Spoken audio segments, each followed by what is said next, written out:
আজকে আমরা আগের দিনের পোর্শনটা আলোচনা করব, তারপরে আমরা নেক্সট তড়িৎ লিখন আলোচনা করব। তাহলে প্রথম থেকে আমরা একটু দেখে নিচ্ছি। আমাদের চ্যাপ্টার ছিল তড়িৎ প্রবাহ ও রাসায়নিক। কী পড়েছিলাম? তড়িৎ বিশ্লেষ্য পদার্থ কী উদাহরণ, তড়িৎ অবিশ্লেষ্য পদার্থ কী উদাহরণ। তারপরে এই ইম্পর্ট্যান্ট একটা সেকশন আমরা আলোচনা করেছিলাম। এখানে কি দেখেছিলাম? দুটো তড়িৎদ্বার, একটা হচ্ছে ক্যাথোড, একটা হচ্ছে অ্যানোড। যাই হোক, ক্যাথোডে কী হচ্ছিল? ক্যাটায়ন যাচ্ছিল, সেখানে আমরা রিডাকশন দেখেছিলাম। অ্যানোডে জারণ, অক্সিডেশন। একটা এক্সাম্পল তুলেছিলাম, সোডিয়াম ক্লোরাইড গলিত করে একটা আলোচনা করেছিল। এরপর নেক্সট আমরা দেখেছিলাম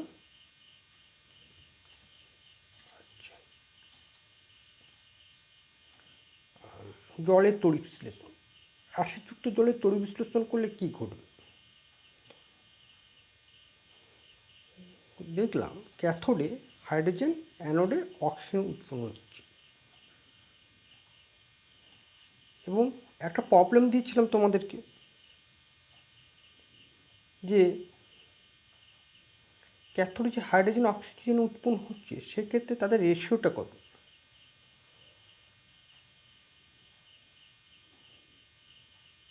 তাই না? তোমাদেরকে কমেন্ট বক্সে জানাতে বলেছিলাম। যাই হোক, 1:2 না 2:1, প্রবলেমটা যদি আমরা এইভাবে করে থাকি, H2 ভেঙে কী তৈরি করছে? H2 plus O2। ব্যালেন্স করো, হাইড্রোজেন দুটো, অক্সিজেন একটা, এখানে দুটো, তাহলে এখানে 2 দিয়ে দাও, 2 দিয়ে 4, 2। তাহলে ক্যাথোড ও অ্যানোডে হাইড্রোজেন, ক্যাথোডে কী হচ্ছে? এটা হচ্ছে ক্যাথোড, হচ্ছে অ্যানোড। ক্যাথোডে কী উৎপন্ন হচ্ছে? হাইড্রোজেন, অ্যানোডে অক্সিজেন। তাদের রেশিও কত হচ্ছে? 2:1। এই সামনে 2, 2:2। দেখবে ভালো করে, পরীক্ষায় আসে।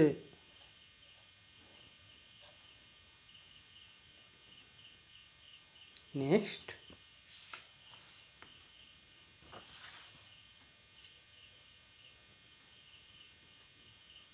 অ্যালুমিনিয়াম ফিউজড করে দেওয়া হয়েছিল, গলিত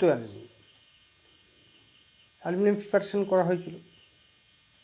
ক্যাথোড অ্যানোড কোথা থেকে করেছিলাম? ক্রাওলাইট এবং ফ্লুসফার মিশ্রণ দিয়ে। দেখবে ভালো করে।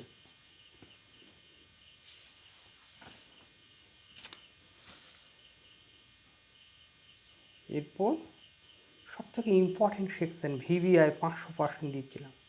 কপার তড়িৎদ্বার সাহায্যে কপার সালফেট দ্রবণে তড়িৎ বিশ্লেষণ।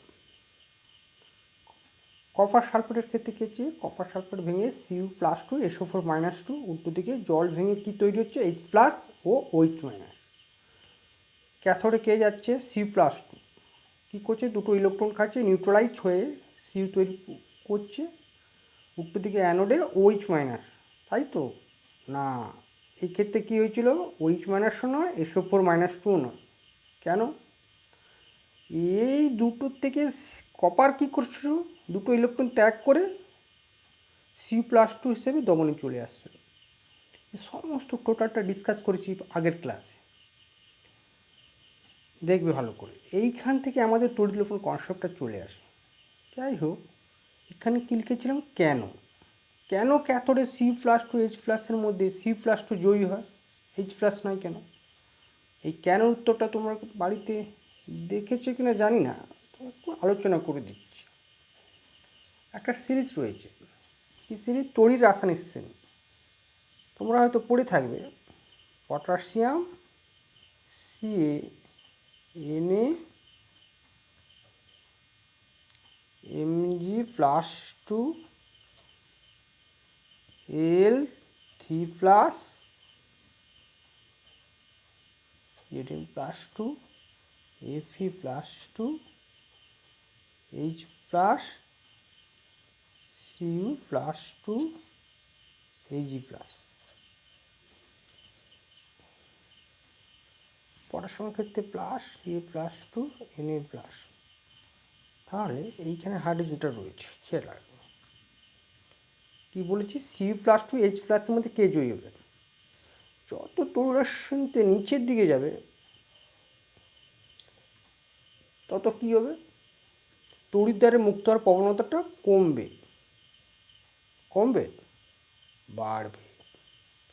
ঠিক করে বলো, কমবে না বাড়বে?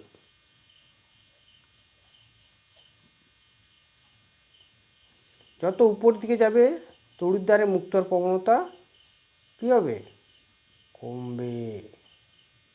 এটা যদি কমে তাহলে এটা বাড়বে, তাহলে এটা আমি কষ করলাম। এখন প্রশ্ন করবে কেন?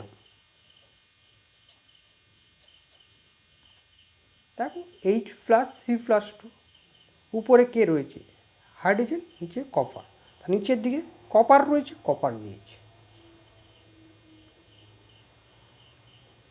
বোঝা গেল? সিরিজটা মুখস্থ রাখবে, এটা হচ্ছে ক্যাটায়নের সিরিজ। অ্যানায়নের সিরিজটা আমি করে দিচ্ছি।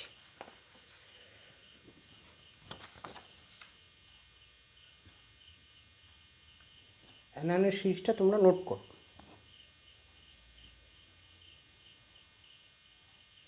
F minus SO4 minus two NO3 minus Cl minus Br minus I minus OH minus. তাহলে এইভাবে এ পাশে গেলে কী হবে, অ্যানোডে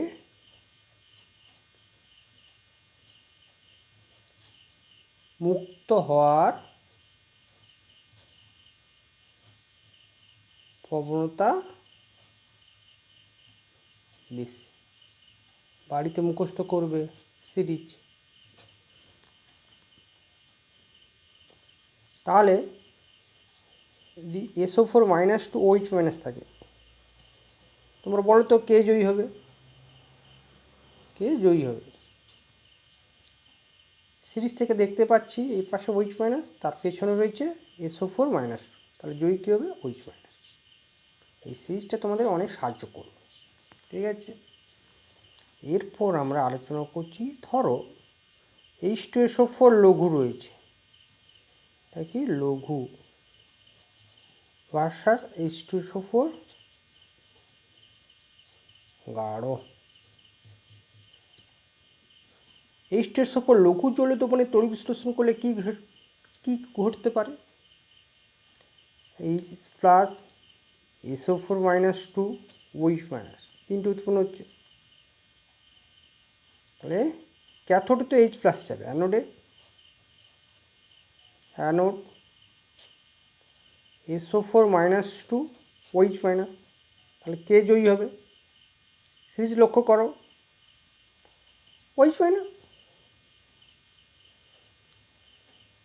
কিন্তু যদি গাঢ় হয় সেক্ষেত্রে H plus SO4 minus two OH minus. অ্যানোডে কে যাবে,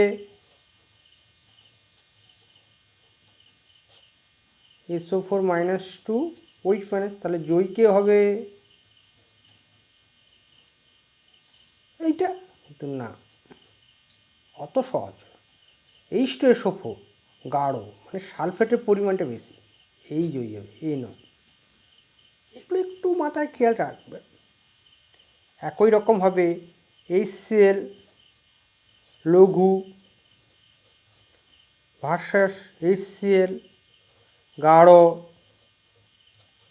ভেঙে কী তৈরি হবে, H প্লাস Cl মাইনাস, এর পাশে H প্লাস Cl মাইনাস।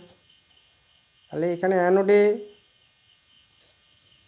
ক্যাথোডে তো হাইড্রোজেন যাবে, এটা নিয়ে আমাদের প্রশ্ন থাকতো না। তাহলে এখানে অ্যানোডে কী হবে, অ্যানোডে Cl মাইনাস, Cl মাইনাস না, এক্ষেত্রে OH মাইনাস তৈরি হচ্ছে, লঘু মানে জলের পরিমাণটা বেশি, পরিমাণ বেশি আছে। আর এখানে সিএল মাইনাস ওইচ মাইনাস মধ্যে জয়ী কে হবে বলো? ওইচ মাইনাসের পরিমাণটা বেশি, ওইচ মাইনাস জয়ী হবে। কাটলাম। উল্টো দিকে এখানে গাঢ় মানে ওইচ মাইনাসটা কম, সিএল মাইনাসটা বেশি, তাহলে জয়ী কে হবে? CL minus. ঠিক আছে, এগুলো একটু মাথায় রাখবে। এরপর আমরা এগোচ্ছি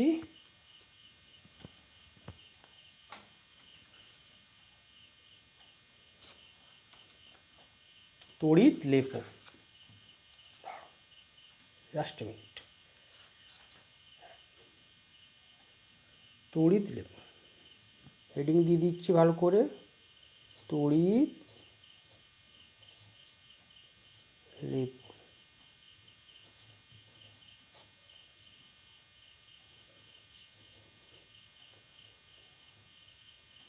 ইংলিশে কি বলা হয়? ইলেকট্রোপ্লেটিং।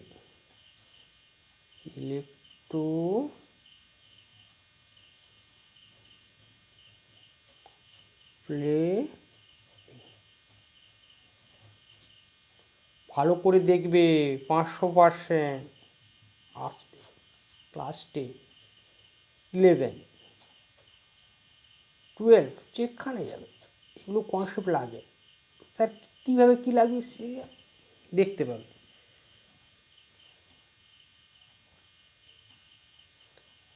কি বলেছিলাম? তড়িৎলেপন পড়তে গেলে প্রথমে কোন সেকশনটার উপর তোমরা জোর দেবে? কপার তড়িৎদ্বার ব্যবহার করে দিয়েছি। কপার তড়িৎদ্বার ব্যবহার করে কপার সালফেট দ্রবণে তড়িৎ বিশ্লেষণ।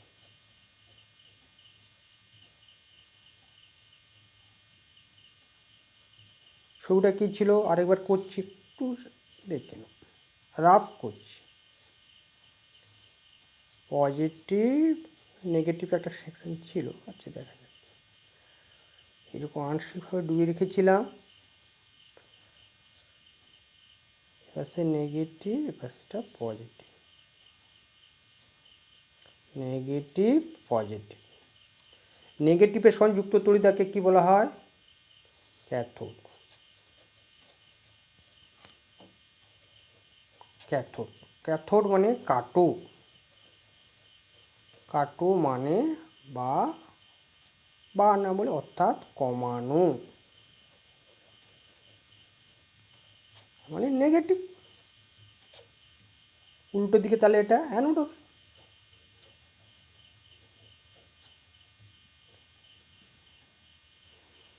ক্যাথোডে কে যাবে? ক্যাটায়ন। ক ক্যাটায়ন বাংলা লিখে দিচ্ছি। অ্যানোডে অইজফোলা anion, cation anion, cation anion. যাই হোক, আমি যদি কপার তড়িৎদ্বার বের করি, ধরো দুটোই কপার তড়িৎদ্বার, কপার তড়িৎদ্বার কপার তড়িৎদ্বার, এবং এক্ষেত্রে কি সল্ট ইউজ করাচ্ছে? সলিউশনটা কি? কপার সালফেট সল্টের সলিউশন, সালফেট সল্ট আর সলিউশন। এর কালার কি? ব্লু। যাই হোক, ব্যবহার করে থাকি, সেক্ষেত্রে কী হচ্ছিল? এই পাশটা ক্ষয়ে যাচ্ছিল, ক্ষয়ে এ পাশে জমা হচ্ছিল। এই কনসেপ্টটাই তড়িৎ লেপন লাগে। বারবার বলি, এই জায়গাটা তোমরা ভালো করে দেখবে। তোমাদের কোশ্চেন কি আসবে? 1 নম্বর কোশ্চেন বলবে, লোহার চামচের উপর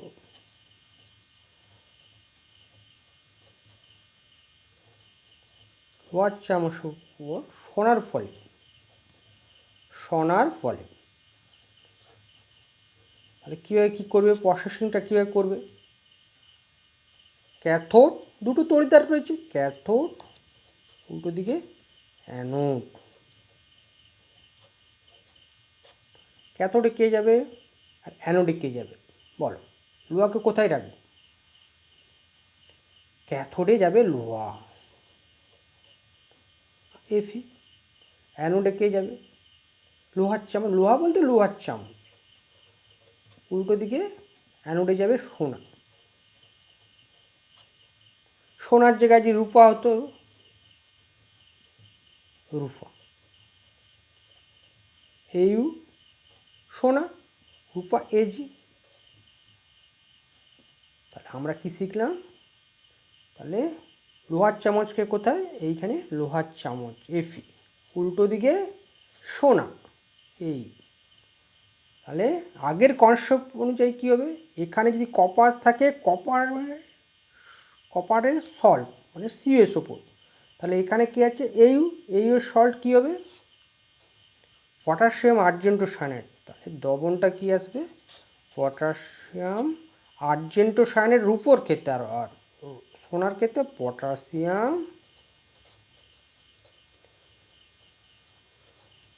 অরোসায়ানাইড।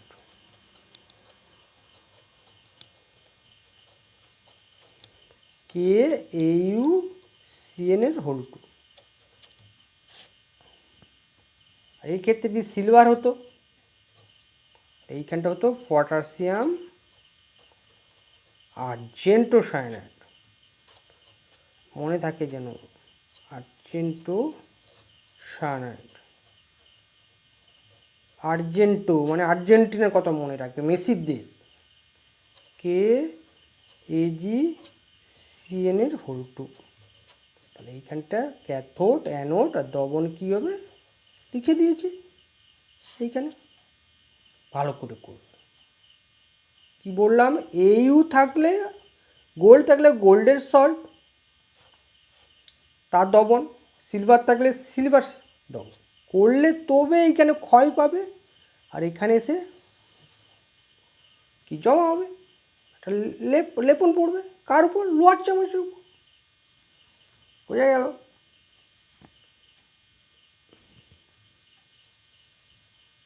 এরপর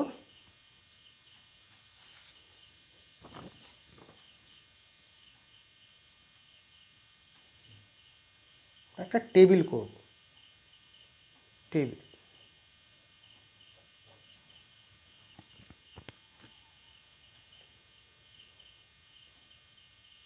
টেবিলটা বাড়িতে তৈরি করবে। আমি একটু হিন্স দিয়ে দিচ্ছি। নিকেল 2 নম্বর, সিলভার 3 নম্বর, গোল্ড করে দিয়েছি 4 নম্বর, রোমান হরফে লিখো 4 নম্বর, ক্রোমিয়াম Cr। নিকেলের ক্ষেত্রে কী হবে? সিলভারের ক্ষেত্রে কী হবে? গোল্ডের ক্ষেত্রে কী হবে? ক্রোমিয়ামের ক্ষেত্রে কী হবে? কী হবে বলতে, এপাশে ধাতু, হেডিং দিবে লেপনের জন্য ধাতু।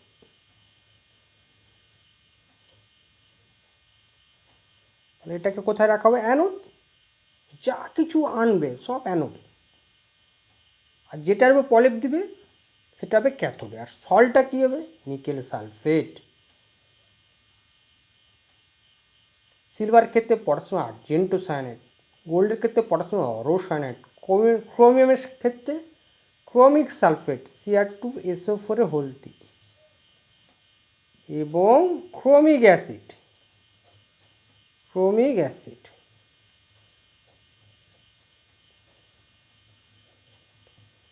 হেডিংটা কি দিবে? তড়ি বিশ্লেষ্য পদার্থের নাম, সল্টের সলিউশন।